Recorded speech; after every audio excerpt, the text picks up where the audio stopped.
You're listening to the My Simplified Life podcast, and this is episode number 2.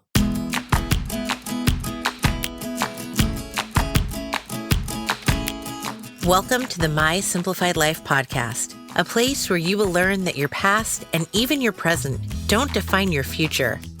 Regardless of what stage of life you're in, I want you to feel inspired and encouraged to pursue your dreams, simplify your life, and start taking action today.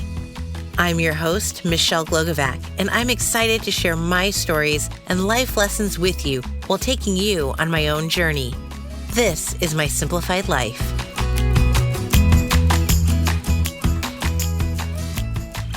Hey there, I cannot begin to tell you how excited I am to introduce you to my first guest, Tracy Pendergast, host of the Homeschooled podcast. She is one of my best friends, the president of my mama tribe, my biggest supporter, and just a genuinely kick-ass human being. Tracy is a mom of 2 toddlers, wife to a music producer, kids clothing line designer, actress, and podcast host. My goodness, that is a mouthful to say. Tracy and I actually met online in a miscarriage Facebook group, and to be honest with you, I was slightly intimidated because I thought, who the heck is this gorgeous woman who's an actress and is coming to all of these strangers for help online? Then I got to know Tracy. She quickly became an integral part of my life and has remained that way for over 5 years. We got pregnant with our rainbow babies just weeks apart, and our boys were actually born just 2 days apart. Later this season, I'll go deeper into my fertility journey, but so you have an understanding as to what Tracy means to me, know that she was the first person to know I was still pregnant after I'd been told I was miscarrying once again. She's that kind of a friend, the best and the one that we all deserve and should have in our lives. I know you are going to love listening to Tracy's journey in life and all about her career and how she's gotten to where she is today. One last thing, she's funnier than anyone else I know. So sit back, grab your wine, and enjoy a good girlfriend chat today. Tracy, my friend, I am so excited and happy for you to be joining us today. You are my first guest. Thank you so much for being here. I feel very honored. Oh, you are too sweet.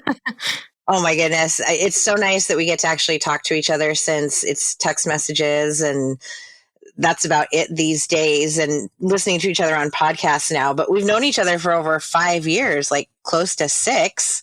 And it all started over our bond of wanting to become moms. I know. That's mind blowing. Isn't it? Yeah. It's just absolutely crazy. I was thinking about how long it's been and I'm like, wow, it's like closer to 6 years than 5 years. Oh my goodness.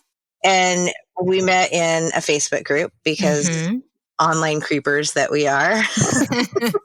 Oh man. Some of one of the bright and sunny corners of the internet where you actually find super supportive people. Yeah. But honestly, when I remember when you joined the group, because I'm an admin in it, I looked at you and I was like, is she a faker? Because look how gorgeous she is. Why is she coming to this random miscarriage group for help? Oh my what kind of an actress is she? And then I get to know you and I'm like, oh my God, I love you. Oh my gosh. Well, first of all, that's very kind. Second of all, you have to remember you were looking at a picture of me before I had kids. So now I'm like, shut up. those days are far behind me. Oh, stop. You're still gorgeous. Thank you. And then from there, we collaborated over wine because what's better than wine? The best part about that is that we collaborated on those projects when we were both pregnant. We were like, can someone taste this wine for us and let us know if it's good? At least I cooked with it, so the alcohol burned off and I could taste that part. But yeah, we were pretty darn pregnant and oh my goodness, doing wine reviews and wine pairings. But nobody knew. So that was the beauty of it. One of my favorite things is the video of me doing the DIY wine bottle bags and I'm cropped from the boobs up and they just look so bloated and I really tried hard to hide my big old bump, but oh man. No hiding. And now we're done. So Yeah, we are. we can drink all the wine in the world. And I love that we're both somehow now in the podcast world. Like, I know. I don't even know were podcasts around when we got to know each other. I think they were 6 years ago, but not on everyone's radar like they are now. Yeah, it's really kind of exploding right now. And I love it. I love this platform. Yeah, it's great that it's free, not for the podcaster, but for everyone else to listen to. And for me, I just think there's so many inspiring messages that people are sharing and information that you can get. It's like using Google, that it's free. And I just think it's awesome. For sure. And tell me about your podcast, Homeschooled, because you and Mr. Fix It DIY are too freaking cute. I love your Instagram. It just launched. Tell me all about it. He loves the "we're so cute" comments, by the way. Well, that's what happens when you put him in a little sweater vest for school, a Letterman sweater vest. Oh, he's such a good sport. So we had a podcast previously. Well, first of all, we used to do some DIY videos together. So we've known each other in this space for a long time. And we actually got hired by another company to do a show called How to Home. And we really, really loved doing the podcast. And when our contract came to an end, we made a decision to continue to talk about home and do a show. But we really wanted to bring it onto our own platform because I think for creatives, it's just so important to own your work and to have creative control over your work. And we love this space so deeply. And we're excited that it's like home now. It's with us. It's called Homeschooled. And basically, we talk to guest instructors every single week who teach us something about owning a home and we call it kind of adulting 101. So we've learned about organization. We've learned about composting, about growing gardens, just all these things that as adults, skills that are great to have, we learn every single week. And I love it. That's awesome. And it saves money too, to know these things. As you and I know, since we both went through kitchen remodels at the same time, lunatics that we are, this is all good stuff to know, especially as homeowners. Prices of homes are just ridiculous. Mm-hmm. So the more you can do yourself, the better. And you guys make it so much fun. Oh, thank you. It's empowering too. I think right now in the world, in the digital age, we can get so many things done for us so instantly. So I can call and have groceries delivered. I can have, I can go in an app and have somebody come out and do work in my yard within the hour, or clean my house, or do all of these things. And people aren't really taking the time to learn anymore. And it's really a shame because these are skills that are not really hard. So we try to break things down in a way that anybody can process and give really strong action steps so that people feel empowered to do these things and not spend the money. Or if you're going to spend the money, just be educated enough to ask the right questions so you don't get ripped off. Right. And it's so hard when you don't know what you're doing.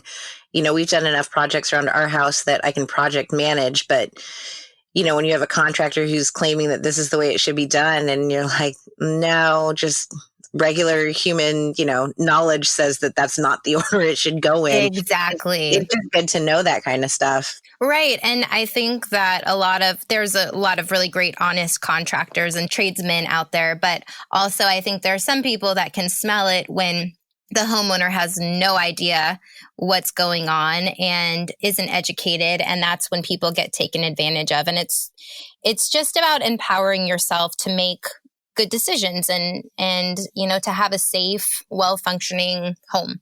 Yeah. So you've mentioned all of these things that you can do at the tip of your fingers because you are a mom of 2 toddlers. Mm-hmm. They're not far in age from my 2. Right. But you also have another business, your clothing line. Yes, I do. I'm not sure how you do it. You think that I'm busy, but you are just, oh my goodness, off the charts crazy. And when I told the kids, you can't interrupt me for this interview, who are you doing? And I said, oh, it's Aunt Tracy, your shirts, your Brave shirts. Oh yeah, she designed those. Oh yeah. Yeah. So tell us about that. That started after the kids and before the podcast. Right. So the clothing company is called Created Kind, and it's really was kind of built out of self-care. To be honest, it's my self-care. It's like my mental health. I know that sounds really deep, but once I had kids, it was actually at a time during our last election, and I was honestly just feeling really anxious and depressed about what was going on in the world. And I just felt as a mom completely powerless. And it's just hard. Like, you know, when you have kids, you're not going to drag your kids to like marches because that kind of heavy energy is not the right place for kids. Yeah. And you can't, jump in and volunteer everywhere. And for me, it's a company that allows me to feel like I'm making a difference while staying home with my kids. And it's also something I can involve them in. So it's t-shirts that have empowering messages on them, and 20% of all the proceeds go to charities, most of which are local to me. And it's great. It's not a huge moneymaker. I did not intend for it to be. I price everything so it's accessible to anyone. So my items range from $2 to $15, and I give 20% away. So I didn't build this to make like huge, crazy profit. It's really about just trying to make some sort of a difference. Yeah, and an impact. And the quality of the shirts are awesome for being a $15 shirt. Yeah, and my kids wear them all the time. So I for a love kid that. to be able to wear shirts over and over, it's good quality. And we love it. I absolutely adore it. How are you finding time to do all of this? I'm still learning. Honestly, I cannot tell you that I'm like a well-oiled machine. I am definitely not. I'm on the struggle bus, just like every other mom. Choo-choo, all aboard. Oh yeah. Sometimes the struggle is real deep. Sometimes, we're feeling pretty good about ourselves. But I think the only way to juggle businesses and also be a stay-at-home mom is to just change your expectation and allow yourself to constantly change what your priority is, like even on an hour-to-hour basis. Last night, I had a huge list written down. I'm relaunching my blog, and I have all these things I wanted to do. And my daughter ended up with 102 fever, and that changed my priority right away. So I think I put in as much work as I can when I can. And when I can't, I don't beat myself up over it, and just remember that no one's sitting at my website, refreshing it, waiting for like new content. Except for me, who occasionally stalks you. Oh my gosh, you and my mom. That's about it. But I think it's just being forgiving when you're a mom, because, girl, it's tough. Yeah, it is. I mean, you do so much, and I'm always like, and I hit you up for help all the time. I think that's another thing, just having your village, there are days where, so I really try when the kids wake up to when the kids go to bed. The only thing I ever really involve them in work-wise is they do get taken to the post office quite often for me to ship orders. That's good, though, because nobody mails things anymore. Right? So that's an educational lesson for them. Right. But, there are occasions where I do need to get something done. And that's when like the village comes in, where you ask another mom, like, can our kids play for an hour, and can I just do something really quick? Or, you call in the grandparents, and that's really what gets me through, is just helping hands every once in a while. Yeah, you introduced me to Mom's Club, and, because of that, we now have play dates and park dates, and I am the one mom most of the times who's like, I got a conference call, so I'm watching the kids, but I got to be over here, or I have, something due. So I'm on my computer, hope nobody minds. And, they give me Wi-Fi access at their homes if, I need it. And it's amazing. And it's nice because you're still surrounded by, other moms who get it, and the kids aren't, abandoned or something. You're still with them. They're playing, they're having fun. So it definitely takes a village. And I think that Mom's Club, it's a nationwide thing. So we'll put the links in, the show notes, but it's a great resource to have for anybody. Mom's Club has literally saved my life. And when you tell people like, I'm in a Mom's Club, it sounds so lame, but it's been everything for me. On this last Monday, I had to sell at a big festival we had here in town. And I had mentioned it to a lot of the moms that I was stressed out because I set up my whole tent by myself. I dragged all my stuff by myself, set it all up. Like, it's a ton of work and I was all alone. I didn't have anyone to let me like go pee if I needed to go pee. I didn't have food. And all the moms from my community stopped by my booth and they were like, do you need to go to the bathroom? One mom brought me an iced coffee. Someone brought me lunch. Like, everyone just checked in on me all day and supported me. It's so sweet. Like, I'm just so lucky to have them. Oh, love them. That's awesome. I wish that we were in each other's Mom's Club. I know. Well, we are we're in our own Mom's Club. But we still need to build that cul-de-sac. I know. House we get to live next door to each other and drink our wine. Sister wives. Yes. You said you're building a new blog and you mentioned Village. Tell me about what you're doing. So by the time this airs, it should be live because it's launching on Monday. But so kind of another Mom's Club story, actually. I was just feeling super uninspired by blogging, to be honest. And I really tried to put myself on a editorial schedule. I tried making all of these changes. And at the end of the day, it really wasn't that I wasn't disciplined enough. It was that I would sit down to post and I just did not feel inspired at all. I had been taking on a lot of sponsored posts and doing stuff for other people. And I think it kind of just sucked me dry. I don't know. I just felt like... I feel that way with Instagram. So I get it. Yeah. And you just kind of feel like, what is my purpose? Why am I doing this? Like, who cares?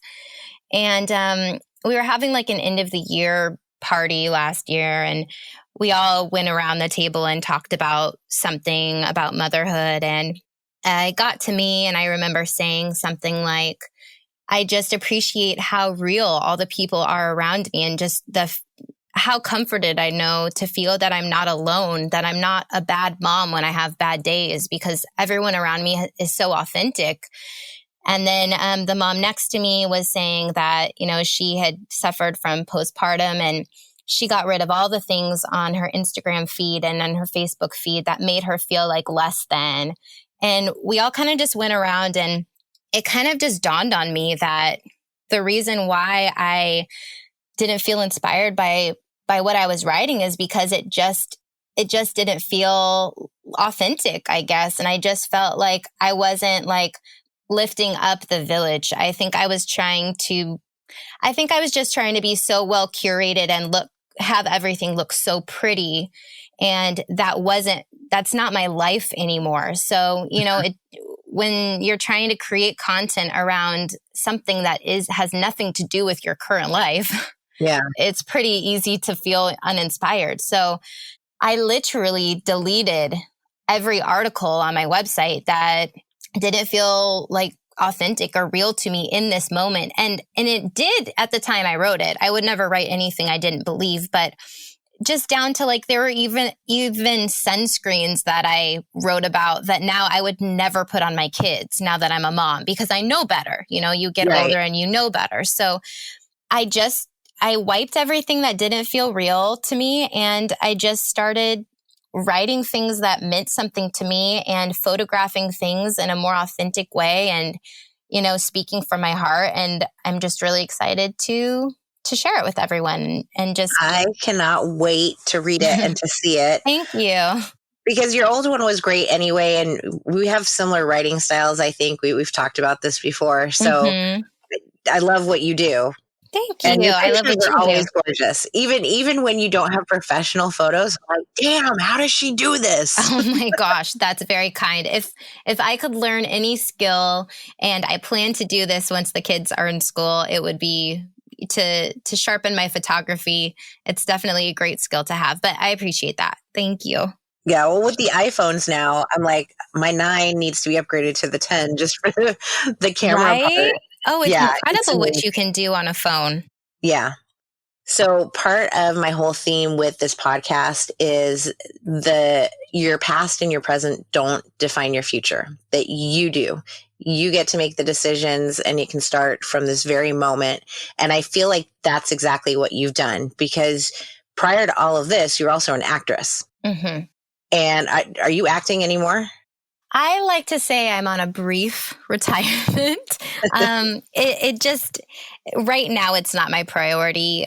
Again, once my kids are in school and I have some, a chunk of time during the day, I definitely will go back, but not right now in this season of life. No.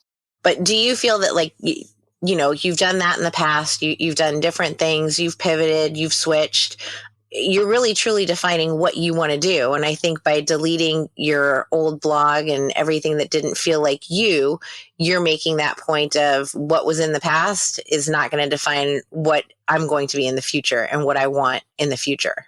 For sure. For sure. And it's actually crazy. Like my whole life, like I went to school for musical theater in New York, and I remember being like, if I could just book one musical, I will have made it. And then I booked a musical. And then it was, if I'll just book one commercial, I will have made it. And then you book that. And then it was like being in Maxim. And then it was like being on the radio. It was all these things. And I would do them. And then it didn't feel like I didn't get the satisfaction I had wanted. And so I kept trying to do all of these things. And when I became a mom, I was just very insecure with my online presence, because my whole life really up to then, I had been doing a lot of stuff that was kind of, I don't know how you would say it. I guess it was kind of based on I would get hired a lot of times based on looks, or feeling like I had to look a certain way to book things. And then I felt felt like I always had to be appealing. And oh, that's very kind. I'll give you the girl crush. Thank you.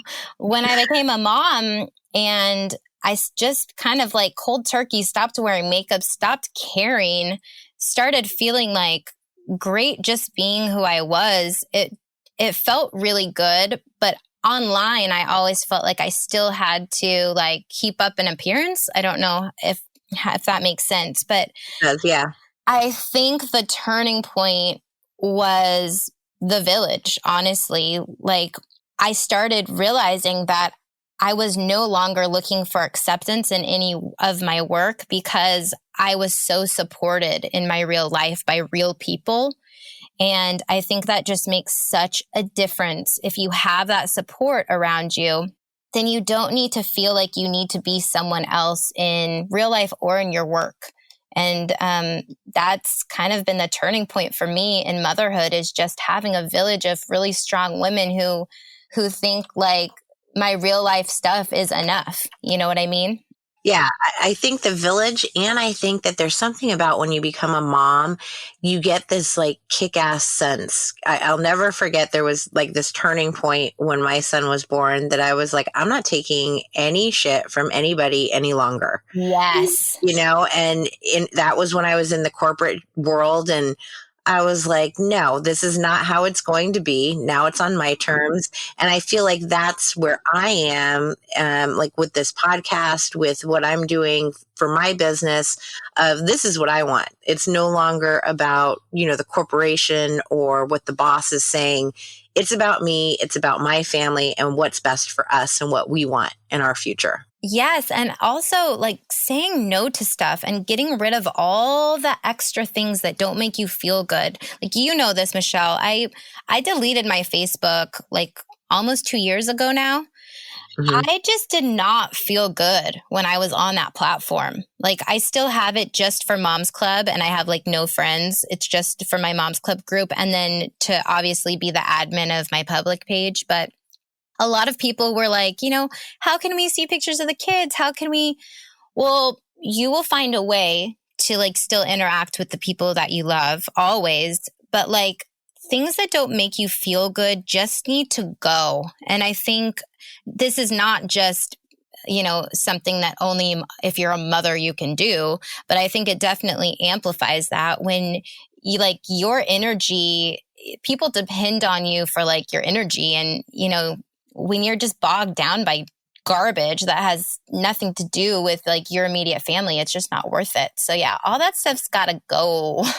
Yeah, I totally agree. And I get the same thing of, why don't you post more of the kids on Facebook? Well, because I don't really want them out there and up there for anyone to see. Mm-hmm. Yeah. They're on Instagram enough in my stories, and that's where we can draw the line. But it's not about them, Right. Right. being in social media. So right, and that's your decision. I think that's just with anything, with any decision you make, you have the right and the freedom to make decisions for you and your family, and you have to do what's best for you and do things that make you feel good. It's an amazing feeling, especially when you own your own business. And I've been saying no, even to new clients. Nope, it's just not the right fit. And there's just no regret. It feels good because I'd rather say no than suffer down the road or complain or be resentful. It's okay to say no. Right, right. And also not to beat yourself up about those bad experiences because, our last podcast was, we really loved the show, the experience of like, it was just different. It was a different experience that it wasn't what we expected in a lot of ways. But when we look back on it, we were like, wow, we got like on the job training to create something that we really want to do. And that was like a huge gift. And, with all of these things, I wouldn't change a thing because you're just learning and growing along the way. You just have to, when you realize something doesn't feel good, you got to like move a different direction, like right. Immediately. Yeah. You got to pivot. It's the buzzword. Yeah. So you're doing it with all the kids. Your husband's traveling at times. Yeah. So is mine. I know how hard that is. What are your secrets? Do you have any besides Mom's Club? My secrets. Oh, so tell me your deep dark secrets, not the ones about the kids. Gosh, yeah, right. I think so. I don't know if it's secrets, but some stuff that works for me. I actually keep a running list for my week, so I don't really schedule things daily so much. I kind of just keep a long running list, and I just try to constantly be crossing things off. I find when I like get too specific about when a certain thing has to be done and set like a really like strict expectation, it's like there's a time for that. Like obviously for our editorial schedule, for our podcast and everything, there are deadlines and days. So there's that. Everything else that's orbiting around those hard deadlines, I just give myself freedom and I give myself grace with when and how I get those things done. I think that's really the best thing I could say. And then obviously batch working, like a lot of people talk about it. Just when I sit down to do something, just trying to bang out as much in that space as I can at a time, just to save myself time. Yeah, I would love to batch work more, but I do the same thing with weekly planning. And actually the first thing that goes in my planner are the Moms Clubs events. So that way I can schedule any kind of calls or interviews around that. And then we're both big on meal planning. We actually share a board for all of you out there on Pinterest for our recipe ideas. We try to keep it healthy and kid friendly. So I'll put a link to that in the show notes too. Yep. And also like, honestly, when the weeks are hard, do things to simplify your life. Isn't that your whole website? Simplified life. Yeah, we go out for Hawaiian katsu chicken for the kids, and I get poke, and that is how we simplify life when Dad is out of town and Mom is too tired to cook. Yep, and I do grocery delivery. I am obsessed with it. I actually think it saves money because you're not grabbing any random stuff in the aisles. I write down my meal plan and then I go item by item. I order it online and it shows up at my door, and I love it. I used to do that in Chicago all the time, and that was when I was single and just working, and too lazy to go in the Yep. snow to the store. But I need to take advantage of that more because I totally agree. It's fantastic to even just the drive up part. You drive up and pick it up. Oh my That's gosh. phenomenal too. Not even getting out of the car. I do that when it rains. Do it. It's like, do it. Don't feel bad about these things. And that's like a whole other thing with my site. So I was reading something a couple weeks ago. I got a recipe on Pinterest, and literally the first 3 paragraphs of this recipe, it was a mom talking about like, so I use frozen vegetables, but don't worry, like frozen vegetables are frozen at the peak of freshness. They're actually good. They're still organic. They can still have their health benefits. So don't judge me for using frozen vegetables. It was like 3 paragraphs of apologizing over the frozen vegetables. And I was like, ma'am, no one cares that you're using frozen vegetables. It's okay. Like, why are we apologizing for things that make our lives easier? Frozen like, can. It's it's okay. It's okay. And I think, as moms, we lead everything with, I know it's so bad, but I know I shouldn't sleep with her, but girl, do what makes your life easier. It's okay. No one's judging you. Like, stop. And I think when we all stop apologizing, then everyone feels better. It's like the most supportive thing you can do is stop apologizing to your friends for things that we all do. Yeah.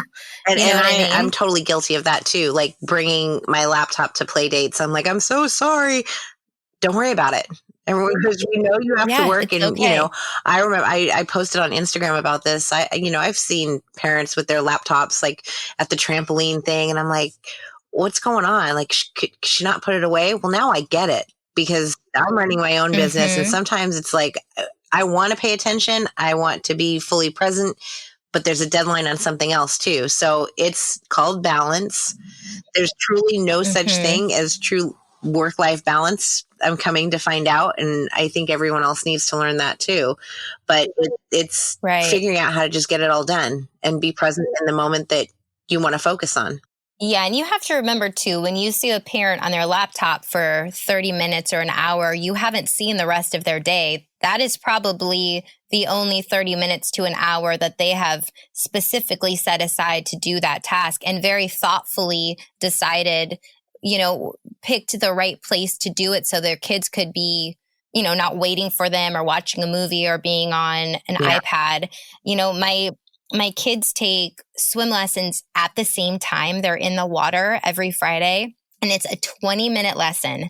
And I always feel so bad because I feel like I should be glued to the glass for that 20 minutes watching them swim. But it is literally the only 20 minutes of my entire week where I'm not with a kid. And I usually use that 20 minutes. I look up and down and obviously wave and smile, but I really try to use that 20 minutes to get stuff done. And I'm sure there are parents at swim class thinking like, she doesn't even watch her kids, but it is my only 20 minutes for the entire week. Yeah, that's crazy. We just finished our swim lessons, so I get it.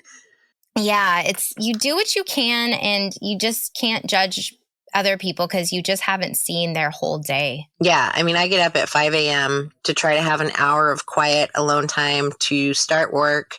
And lately I have a 4-year-old with me at 5 a.m. So yeah, I get it. There is no quiet alone time at all. It is nonstop for 12, 13, 14, 16 hours a day. Yep. And overnight. Yep. Yep, calling out. It's a good time. Just do what you can. It really does. I read an article recently about the mental load, that mothers carry. And it's so true. It's just the constant logistical items in your head at any current time, and it never stops. And I think you have to just allow yourself the breaks and just roll with it and be kind to yourself, Yeah. That's really all I can say. Yeah. Tracy, tell me, what is your site changing names? Nope. It's the same. It's still heytracy.com. The only thing that's different is the branding and the articles. And where can everybody find you besides Hey Tracy? I think the best place to send people would be my Instagram because it has links to all 3 of my businesses and sites. So my Instagram is at Hey Tracy Pendergast, and I'm sure you'll spell it in the show notes. I know how to spell it. So from there, you'll be able to click on Created Kind or Homeschooled, which I really hope people give us a subscribe to Homeschooled. Give it a chance. I think anyone, whether you're a homeowner looking to buy a home or just have an apartment or a condo, you can really benefit from the information. And our episodes are short and to the point, and I think you'll love it. So everything, it's at Hey Tracy Pendergast. Perfect. And I'll put links to the podcast and Created Kind and everything else too. Thank you. I'm so excited to hear the new podcast. Oh, thank you. We are really, really, really excited. It's one thing. So we really listened to our listeners the last time around. And one comment we got was how much everyone loved the show, but they were saying it was a little bit lengthy. So there was a lot of chat. So what we did for Homeschooled is you get all the information in 20 minutes, literally all the action steps, all the bullet points. It's like you're taking a class. And then if you choose to listen to the next episode, it's called Study Hall. And then we just talk about what we just learned. So if you're just in it for if you're just in it for the information and you don't feel like listening to people chat, you never have to. And I think that's a cool option to give people. That is a great option. I like that. That's new and unique. You guys are creative. Thanks. We're so excited. I really believe in this show and I love it so much. Awesome. Everybody's going to check it out. Tracy, thank you so much from the bottom of my heart for being here today. It was so great to get to touch up with you. I'm so excited. Everybody, we will have show notes and links to everything we mentioned. Thank you for listening. And remember that your past and your present don't define your future. You do.